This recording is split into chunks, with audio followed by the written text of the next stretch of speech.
I want you to understand something before I tell you this story. I'm not the type of person who panics. I've flown over 60 times in my life. I know airports the way I know my own kitchen. The lines, the delays, the noise, the smell of stale coffee and jet fuel. None of it ever bothered me.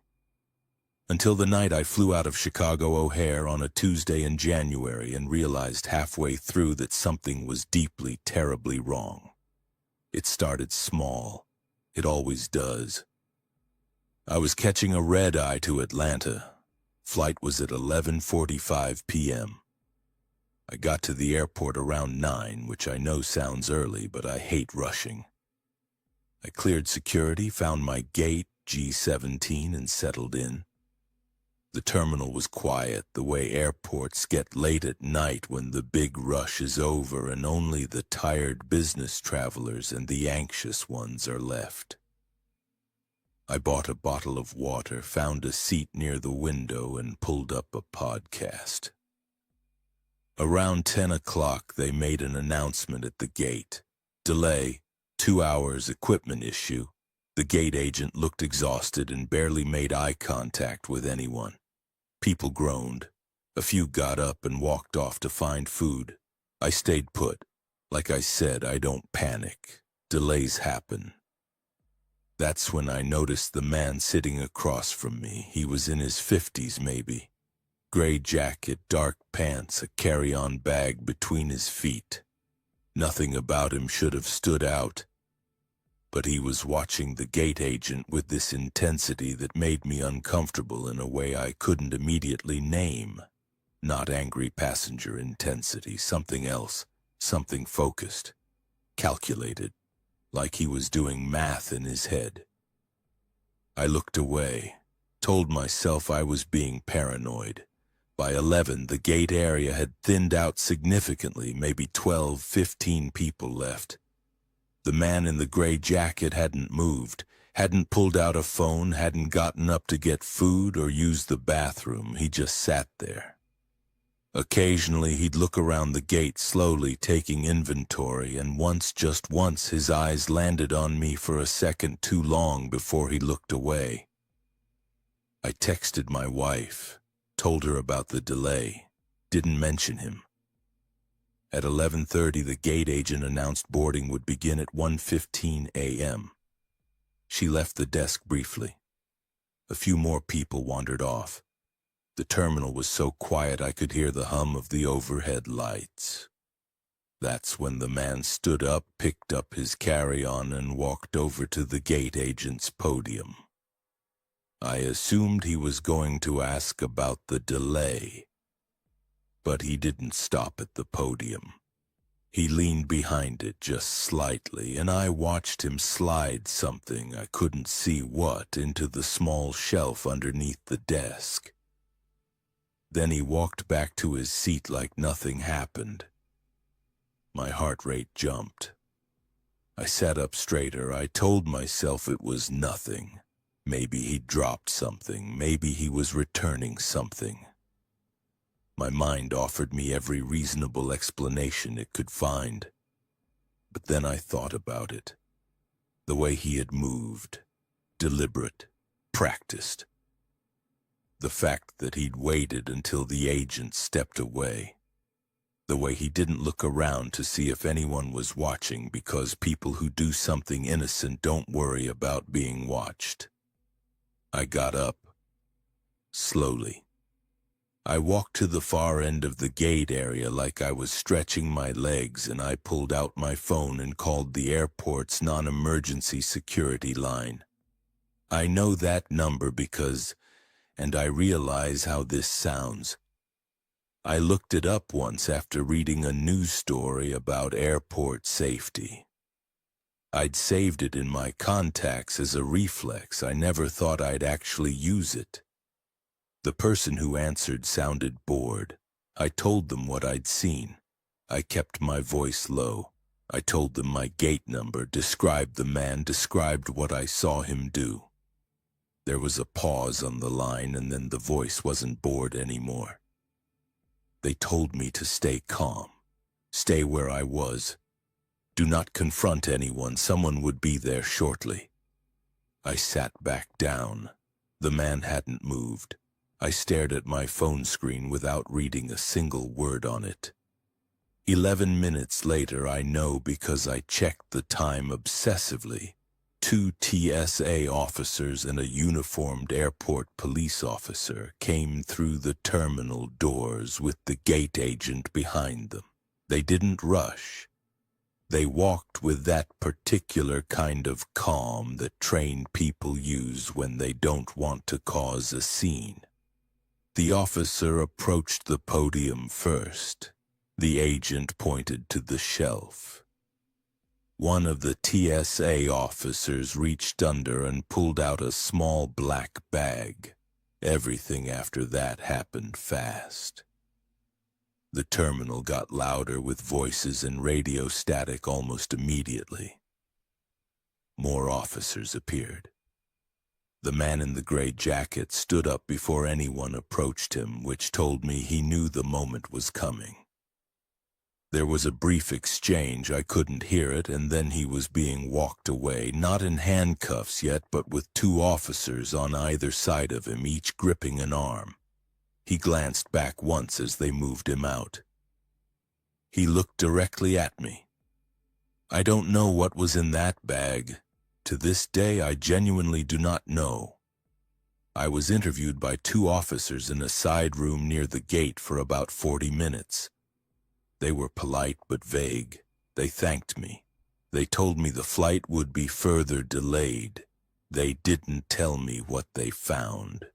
I've looked up every news article I can find from that night, from that airport, from that week. I found one brief story about a security incident at O'Hare causing flight delays in Terminal G. No names, no details. That was it. What I do know, what I think about sometimes when I'm sitting in an airport now is this. That man had been sitting at that gate for at least 2 hours before I noticed him. He had watched the terminal empty out. He had watched the gate agent's movements. He had waited for the exact right moment. And if the flight hadn't been delayed, if the gate had been busy, if the agent hadn't stepped away at that moment, I might never have had the angle I did. I might never have seen it at all. I fly less now. When I do, I pay attention in a way that I didn't before. Not because I think something terrible is always about to happen, but because that night taught me something I can't unlearn. Most people in an airport are exactly what they look like. Tired, distracted, just trying to get somewhere. But some people are counting on you to look away. I'm glad I didn't.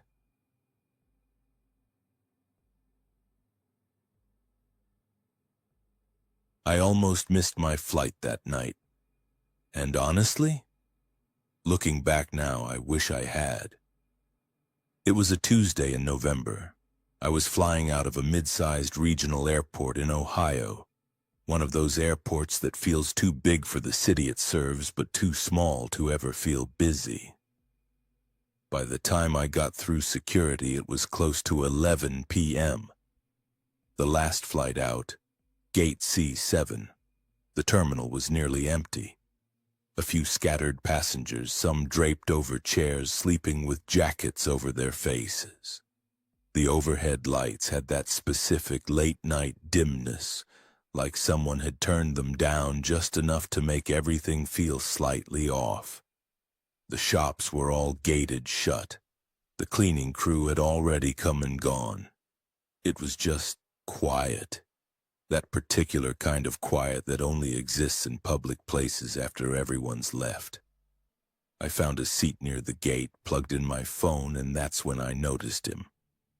He was sitting directly across from me, maybe 40 feet away. Middle-aged guy, plain gray jacket, a carry-on bag between his feet. Nothing unusual about him at first. People sit in airports, that's what you do.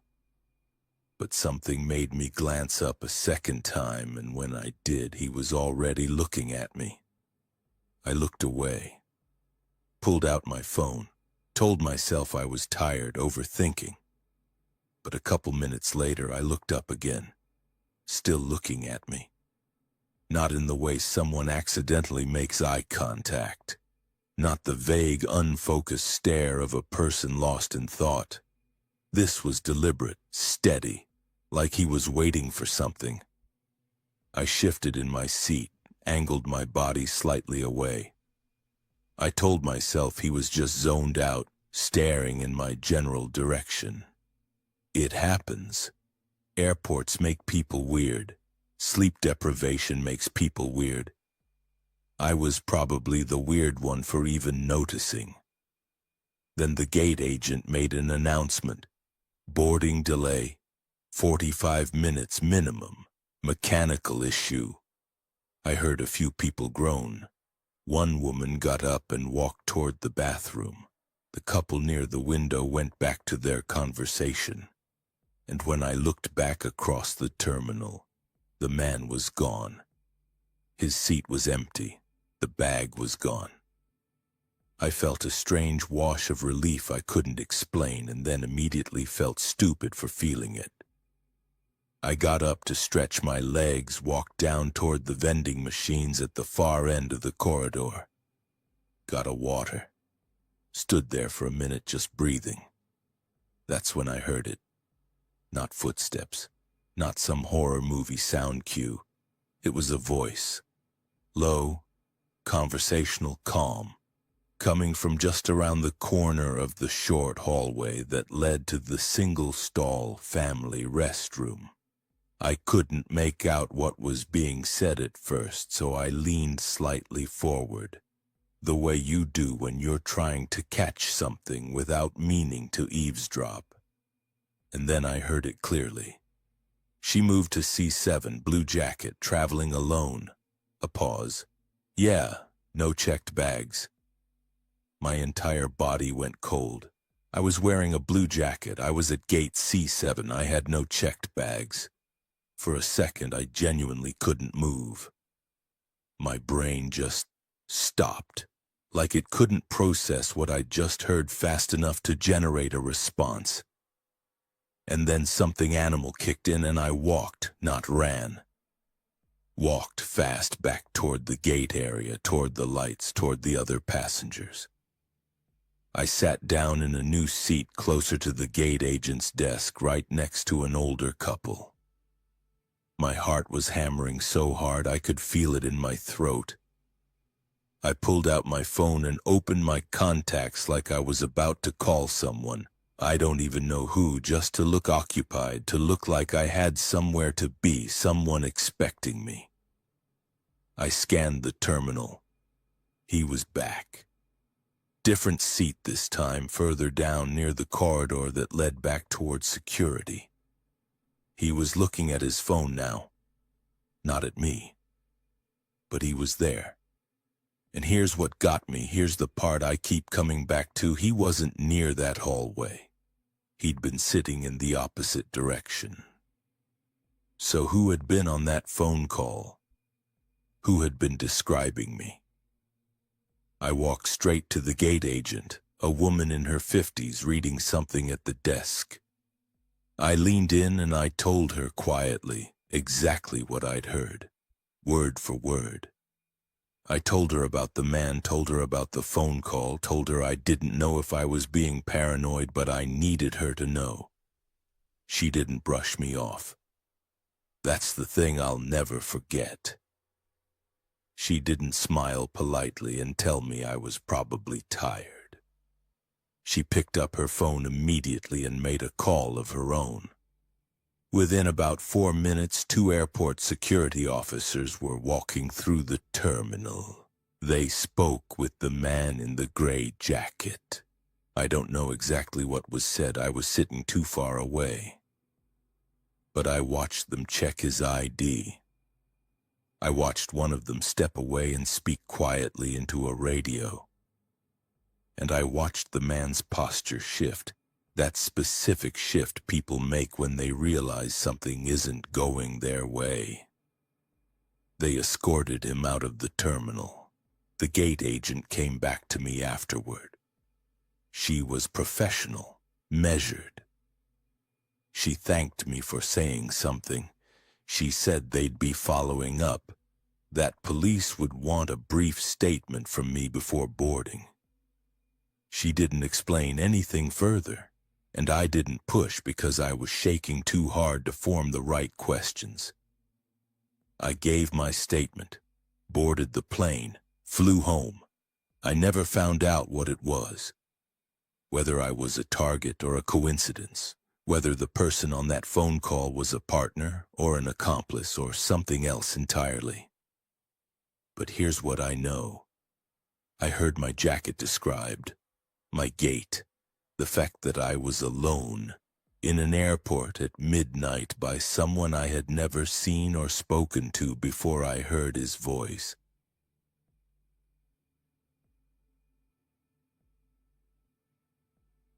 I almost didn't take that flight.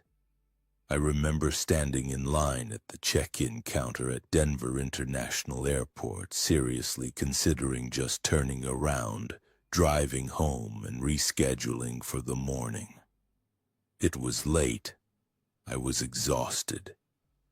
I'd been traveling for work 3 weeks straight, and every single part of me wanted a hot shower and my own bed. But the flight was already paid for. My wife was expecting me home that night. So I stayed in line, dragged my carry-on through security, and found my gate. That decision changed something in me permanently. I'm not the same person I was before that night, and I don't think I ever will be. It was a Tuesday in late November. The airport was quieter than usual. That particular kind of quiet that only happens late at night in big public spaces where the noise of the day has just drained out. Most of the shops were shuttered. The lights near the far concourses were dimmed. There were maybe 30-40 people scattered across the seating area at my gate, everyone doing what travelers do, phones out, earbuds in, heads down. My flight to Chicago was boarding at 11:40 p.m. I had about an hour to kill. I grabbed a coffee from the only cart still open, found a seat near the window, and watched the plane sitting dark and motionless on the tarmac. There's something about airports at night that always felt a little melancholy to me. Like a place between places. You're not where you came from and you're not where you're going. You're just suspended. I noticed him about 20 minutes in. He was sitting directly across from me, maybe 15 feet away. Middle-aged, average build. He was wearing a gray jacket, dark pants, and he had a single black duffel bag at his feet.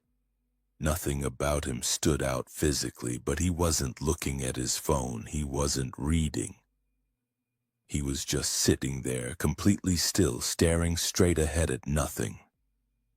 I didn't think much of it at first. People zone out in airports. I do it myself. But something about the stillness of him nagged at me. Like he wasn't zoning out. Like he was thinking hard about something very specific. I went back to my coffee, checked some emails, called my wife and told her I'd be landing around 2 in the morning, not to wait up. She laughed and said she'd try. I loved her laugh. When I got off the phone, I glanced back over. He was looking at me, not in the way you accidentally make eye contact with a stranger. He was looking at me the way you look at something you've already made a decision about. Calm, settled. There was no embarrassment when our eyes met, no reflexive look away. He just kept his eyes on me for 1, 2, 3 full seconds and then slowly turned his gaze forward again. My stomach dropped. I told myself I was tired, told myself I was reading into nothing. But I moved my seat anyway. relocated about 30 feet down the row, closer to the gate agent's podium. I made sure I could still see him without being directly in his line of sight. Old habit. I grew up in a rough neighborhood. You learn to track things that feel wrong even when you can't explain why.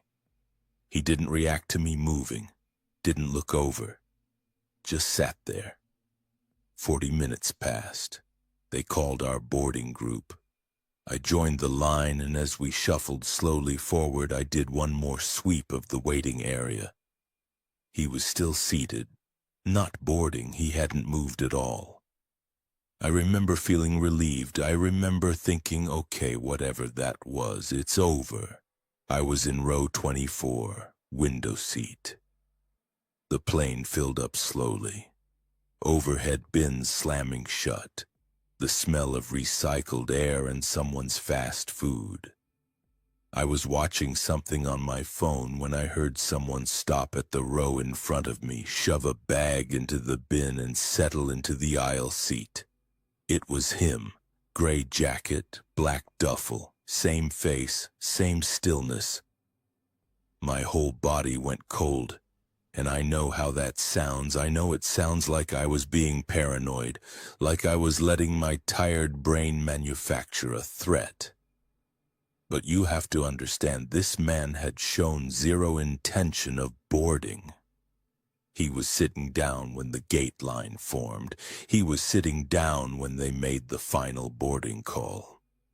There is no logical reason he should have been on that plane. I told myself there was an explanation. Late boarding, he was slow getting up, whatever. But then he turned around, just slightly, not all the way. He turned just enough that I could see his profile, and he said quietly, almost under his breath, but clearly, deliberately, "Long night." Not to the person next to him. The seat next to him was empty. He said it toward me. I didn't respond. I turned to my window and stared at the tarmac and tried to slow my breathing down. My hands were actually trembling. I'm a grown man, 6 feet tall. I've handled genuinely dangerous situations in my life. And I was sitting there trembling on a commercial flight because of 2 words and a look. We took off. Lights dimmed. Most people fell asleep within the first 30 minutes. I didn't sleep. I watched the seat in front of me and tried to think clearly. About an hour into the flight, he got up to use the restroom.